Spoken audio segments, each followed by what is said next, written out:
నమస్తే అండి. చెప్పండి. నమో జెన్‌జీ కాన్క్లేవ్ గురించి ఏం చెప్తారు ఇవాళ? అందరికీ నమస్తే. నా పేరు శ్వేత. ఈరోజు ఏదైతే నరేంద్ర మోదీ గారి 12 సంవత్సరాల గుడ్ గవర్నెన్స్ని విజయోత్సవాలు జరుపుకుంటున్న ఈ యొక్క భారతదేశం బీజేవైఎం ఆధ్వర్యంలో కూడా నేడు ఆర్టీసీ కళాభవన్ లోపల ఈ యొక్క నమో జెన్‌జీ కాన్క్లేవ్ను పెద్ద ఎత్తున నిర్వహించడం జరుగుతుంది.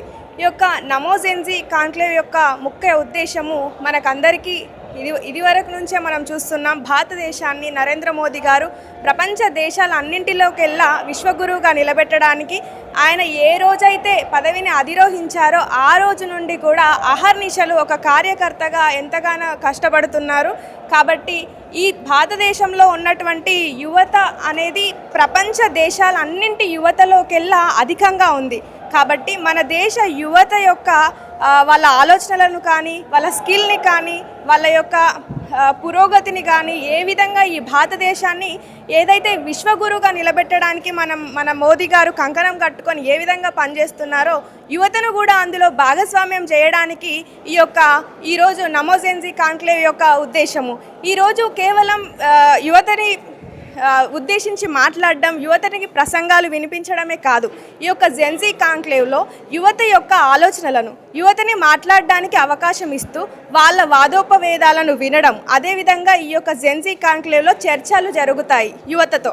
కాబట్టి ఈ యొక్క నమో జెన్‌జీ కాన్క్లేవ్లో ఈరోజు చాలా పెద్ద ఎత్తున బీజేవైఎం కార్యకర్తలు కానీ, వాళ్ళతో పాటుగా చాలామంది జెన్‌జీస్ కానీ ఈరోజు రావడం మనం చూస్తున్నాం.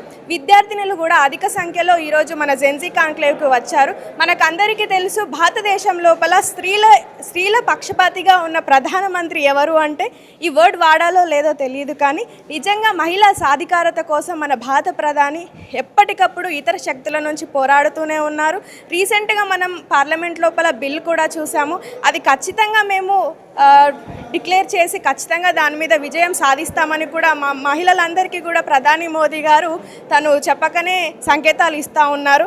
కాబట్టి ఏదైతే నరేంద్ర మోదీ గారు భారతదేశం అభివృద్ధి కోసం, భారతదేశాన్ని విశ్వగురువుగా నిలబెట్టడం కోసం ఏ విధంగా అయితే కష్టపడుతున్నారో, ఏ విధంగా అయితే కంకణం కట్టుకొని ఒక్కరోజు కూడా అతను లీవ్ తీసుకోకుండా ఏ విధంగా అయితే పనిచేస్తున్నారో, ఈ భారతదేశ శక్తి ఏదైతే ఉందో ఆ యువత స్కిల్ని కూడా అదే విధంగా తీసుకెళ్తూ భారతదేశాన్ని 2047 వరకు కూడా అభివృద్ధి చెందిన దేశంగాను అండ్ విశ్వగురువుగా అయిన దేశంగాను చూడాలని చెప్పేసి ఈరోజు మనం నమో జెన్‌జీ కాన్క్లేవ్కు హాజరవ్వడం జరిగింది. ధన్యవాదాలు. అండ్ ఇంకొకటి, ఇప్పుడు మహిళ పట్ల ఎలాంటి సౌకర్యాలు కానీ లేకపోతే భద్రత కానీ ఏర్పడాలనుకుంటున్నారు ఇప్పుడు మహిళల పట్ల? ఫర్ ఎగ్జాంపుల్ ఈ యొక్క మనం తెలంగాణ యూత్ కాబట్టి తెలంగాణకి సంబంధించినటువంటి వాటిని చూసినట్లయితే తెలంగాణలో కూడా షీ టీమ్స్ అని, తెలంగాణలో కూడా చాలా వగైరా డిపార్ట్మెంట్స్ వచ్చాయి మహిళల యొక్క సేఫ్టీ కోసం. అదేవిధంగా నేను అనుకుంటుంది ఏంటంటే, ప్రతి ఒక్క ఇన్స్టిట్యూషన్లో కానీ, ప్రతి ఒక్క వర్క్ ప్లేస్లో కానీ ఎక్కడైతే ఇప్పుడు మహిళల్లో వాట్ నాట్ ఎందులో లేరు, ప్రతి దాంట్లో మహిళలు ఉన్నారు, ప్రతి ఫీల్డ్లో మహిళలు ఉన్నారు. అలా మహిళలు ఎక్కడైతే ఉన్నారో వాళ్ళ సేఫ్టీకి సంబంధించి ఆ ఇన్స్టిట్యూషన్కి సంబంధించి ఒక ఏదైతే మనం డిపార్ట్మెంట్ని స్టార్ట్ చేసి అక్కడ వాళ్ళకి తక్షణమే వాళ్ళకి జరిగినటువంటి ఏదైతే అనార్థం ఉందో అటువంటి దాన్ని తక్షణమే వాళ్ళ నుంచి తెలుసుకొని దాని నుంచి వాళ్ళని బయటపడే విధంగా వాళ్ళకి కౌన్సిలింగ్స్ కానీ, వాళ్ళకి కావాల్సినటువంటి సేఫ్టీ సెక్యూరిటీని కానీ ఇన్స్టిట్యూషన్లో ఇన్బిల్డ్ గ్రాస్ రూట్స్ లెవెల్లో బిల్డ్ చేయాలని నేను అనుకుంటున్నాను. ఇప్పుడు ఎంతోమంది మహిళలు ఉంటారు, ఇలా వచ్చి మీలాగా ఇట్లా హెల్ప్ చేయాలి అనే పర్సెప్షన్తో ఉంటారు. వాళ్ళకి ఎలాంటి అంటే రావాలి అని అంటే ఎట్లాంటి స్టెప్స్ తీసుకోవాలి? బీజేవైఎం జాయిన్ కావాలన్నా లేకపోతే ఇంకేదన్నా ప్రొసీజర్ జాయిన్ కావాలి అన్న? ఓకే, బీజేవైఎంలో ఇది బీజేవైఎం చేపడుతున్నటువంటి కార్యక్రమం. ఈరోజు అదే వేదిక మీద మనం ఉన్నాం కాబట్టి, ఫర్ ఎగ్జాంపుల్ లీడర్షిప్ క్వాలిటీస్ పెంచుకోవడానికి, మీరన్నట్టుగా లీడర్షిప్ని బిల్డ్ చేసుకోవడానికి బీజేవైఎంలో ఎలా అని అంటే, మనం బీజేవైఎం అనేది ఒక జెన్‌జీకి తోడ్పడుతున్నటువంటి ఒక పొలిటికల్ పార్టీ యొక్క వింగ్.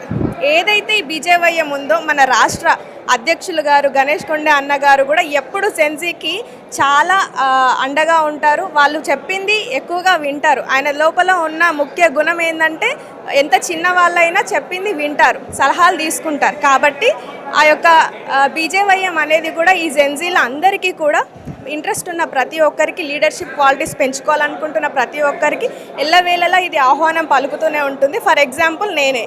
కాబట్టి అందరూ కూడా అలాంటివి ఏమీ లేదు, లీడర్షిప్ క్వాలిటీస్ పెంచుకోవాలనుకుంటే ఇది ఒక గొప్ప ప్లాట్ఫామ్. ఇందాక మీరు అడిగినట్టు సెక్యూరిటీ వైజ్గా చూసుకున్నట్లయితే మహిళలందరికీ కూడా ఒక గౌరవప్రదమైనటువంటి పొలిటికల్ పార్టీ ఏదైనా ఉంది అని అంటే అది భారతీయ జనతా పార్టీ. దానికి ఫర్ ఎగ్జాంపుల్ మేమందరం కూడాను. అదేవిధంగా ఇంటర్నల్ కంప్లైంట్ కమిషన్స్ కూడా ఏదైతే నేను ఇందాక చెప్పానో ఉమెన్ సేఫ్టీ గురించి, అలా ప్రతి ఇన్స్టిట్యూషన్ లోపల ఇంటర్నల్ కంప్లైంట్ కమిషన్ని చిన్న ఇన్స్టిట్యూషన్ నుంచి పెద్ద ఇన్స్టిట్యూషన్ వరకు కూడా మహిళలు ఎక్కడైతే పనిచేస్తున్నారో ఆ ప్రతి ఏరియాలో కూడా ఇంటర్నల్ కంప్లైంట్ కమిషన్ని ఎస్టాబ్లిష్ చేసి దాని యొక్క అమలును పూర్తి స్థాయిలో నిర్వహించాలని చెప్పేసి నేను ఉమెన్ సేఫ్టీ కింద మాట్లాడుతున్నాను. BJYM vice president Anitha Reddy garu ఉన్నారు, మాట్లాడే ప్రయత్నం చేద్దాం. మేడం నమస్తే. నమస్తే అండి. చెప్పండి, ఎలా ఉన్నారు? All good. ఓకే, సో ఇప్పుడు ఇవాళ నమో జెన్సీ కాన్క్లేవ్ ఈ ముఖ్య ఉద్దేశం ఏంటి? మనకు ఏదైతే మోడీ గారు 12 సంవత్సరాల సుదీర్ఘ పాలనని ఉద్దేశించి జెన్జీకి, యువతకు ఈ 12 సంవత్సరాల కాలంలో ఏం చేసింది అంటే, ఇంతకుముందు 60 ఇయర్స్ కాంగ్రెస్ ప్రభుత్వంలో యువతకు ఏం చేయలేదు కదా, మనం ఈ 12 ఇయర్స్లో ఏం చేసాము అనేది ఒక చిన్న మీకు ఎగ్జిబిషన్ లాగా బయట కూడా ఉంది. సో ఇవన్నీ మనం బేస్ చేస్తూ ఒక జెన్జీని అనేది ఇప్పుడు జెన్జీకి ఇన్విటేషన్స్ ఇచ్చి వాళ్ళని మోటివేషన్ చేసే దిశగా, వాళ్ళని ఎంకరేజ్మెంట్ చేసే దిశగా ఈ యొక్క కాన్క్లేవ్ నిర్వహించడం జరిగింది. ఇప్పుడు మీరు చూస్తూనే ఉన్నారు, ఇప్పుడు మార్కెట్లోకి జెన్జీ అనేది ఏంటి అని అంటే కాక్రోచ్ పార్టీ అని అయిపోయింది అనమాట. అదొక ట్యాగ్లైన్, బ్రాండ్ అంబాసిడర్గా అయిపోయింది అనమాట.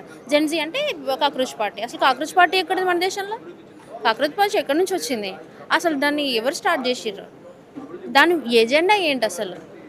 సో ఈ 12 సంవత్సరాలు అనేది ఒక్కరోజుతో రాలేదు. అభివృద్ధి అనేది అంచెలంచెలుగా ఎదుగుతూ వచ్చింది. మీరు ఒక్కసారి ఇక్కడ స్క్రీన్ మీద చూడండి, మీకే తెలుస్తుంది.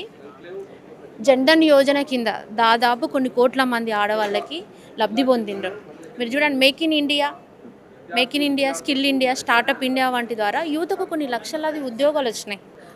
యువత ఎప్పుడు ఉద్యోగాల కోసం వెతకద్దు, యువత ఉద్యోగం ఇచ్చే దిశగా కూడా వెళ్ళాలి అని ఎంకరేజ్మెంట్ చేశారు ఎవరు? మన మోడీ గారు. అలాంటి ఖేలో ఇండియా, స్టార్టప్ ఇండియా ద్వారా ఇప్పుడు కూడా కొన్ని వందల రకాల డిఫరెంట్ స్కీమ్స్ నుంచి యువతకు లబ్ధి పొందే దిశగా వాళ్ళని ఎంకరేజ్మెంట్ చేస్తున్నారు. అంటే మోడీ గారు యువతను ఎంకరేజ్ చేస్తే దేశం అభివృద్ధి చెందుతుంది, దేశం ప్రగతి పదంలో నడుస్తుందని మోడీ గారు చూసుకుంటే, ఈ ఎవరైతే కాంగ్రెస్ పార్టీ సోకాల్ నేషనలిస్టులని చెప్పుకుంటున్నారో వాళ్ళు మాత్రం మన దేశం పైన పడి మన దేశ యువతను తప్పుదో పట్టించే దిశగా వాళ్ళు ప్రయత్నం చేస్తున్నారు.